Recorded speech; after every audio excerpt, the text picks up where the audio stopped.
तो हम कहते हैं ब्लड प्रेशर। नॉर्मली ये होता है 120/80, यानी 120/80 अगर आपका बीपी है तो वो नॉर्मल है। ये आप देखे होंगे बीपी कैसे नापता है, वो यहाँ पर आपको एक लॉब लगा देगा और वहाँ पे आपको पारा का मशीन लगा देगा और यहाँ पे देखिएगा ना, एक पंप से प्रेशर भरने लगता है। उसको प्रेशर भरेगा और उसको प्रेशर को भर देगा 200 तक, और उसके बाद से यहाँ एक आला लगा देगा और प्रेशर को खोलेगा। प्रेशर जब खोलेगा ना तो आप देखिएगा उसमें आवाज़ आएगा, इस तरह से प्रेशर खोलता है। और प्रेशर खोलते के बाद ध्यान से देखिए वो कुछ सुनता है, उसको एक डब से आवाज़ सुनाई देगी, टिक से आवाज़ सुनाई देगी, तो समझ जाएगा कि ये सिस्टोलिक का प्रेशर है। और वो आवाज़ चलते रहेगा टक टक टक टक टक टक टक टक टक, और जहाँ वो आवाज़ बंद हो गया वो समझ जाएगा कि ये डायस्टोलिक है। तो मान लीजिए अगर मेरा ब्लड प्रेशर नापा गया और 200 तक वो पहले प्रेशर दिया हुआ है, उसके बाद से प्रेशर खोल रहा है, आला लगा के सुन रहा है। अगर उसको आवाज़ पहली आवाज़ सुनाई दी 130 पे, तो ध्यान देगा कि सिस्टोलिक कितना था 130, और उसके बाद वो आवाज़ कंटिन्यू कर रही है, टक टक टक टक टक टक टक कर रही है, और वो बंद हुई कितने पे आके 90 पर, तो कहेगा भैया आपका ब्लड प्रेशर जो है ना 130/90 है, यानी नॉर्मल से थोड़ा सा ज़्यादा है। ये उतना खतरनाक नहीं माना जाता है। हालांकि आप यंग लड़के हैं, स्टूडेंट, सबका ब्लड प्रेशर ज़्यादा ही रहना चाहिए।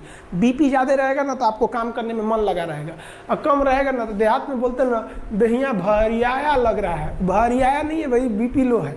तो ये है आपका नॉर्मल बीपी। तो ये आप नॉर्मल बीपी समझ गए। अब हम लोग समझते हैं कि बीपी हाई किसे कहते हैं। हाई बीपी में क्या होता है, दोनों हाई हो जाता है, यानी सिस्टोलिक और डायस्टोलिक दोनों।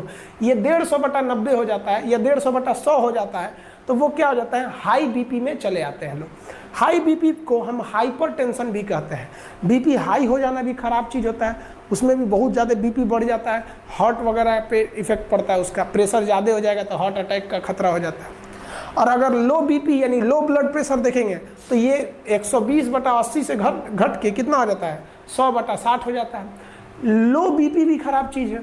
बीपी अगर लो हो जाएगा तो भी दिक्कत है, आप भद गिरिएगा, कहीं खड़ा रहेंगे ऐसे गिर जाएंगे जहाँ तहाँ।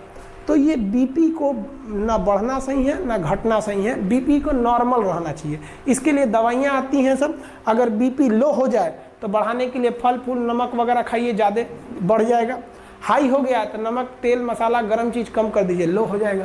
तो ये दवा और मेडिकल पे दवाइयाँ भी अवेलेबल रहती हैं बीपी को कंट्रोल करने के लिए। बीपी को कंट्रोल करने का घरेलू उपाय भी क्या है, घरेलू उपाय समझिए। मान लीजिए कि अगर आपका बीपी बहुत बढ़ गया है और आप चाहते हैं बीपी को घटाएं, तो आप अपनी साली से बात कीजिए। साली से बात करेंगे ना तो बढ़ा हुआ बीपी ऑटोमेटिक लो हो जाएगा। और अगर आपका बीपी बहुत लो हो गया है और आप चाहते हैं इस बीपी को बढ़ाएं, तब आप अपनी घर वाली से बात कीजिए।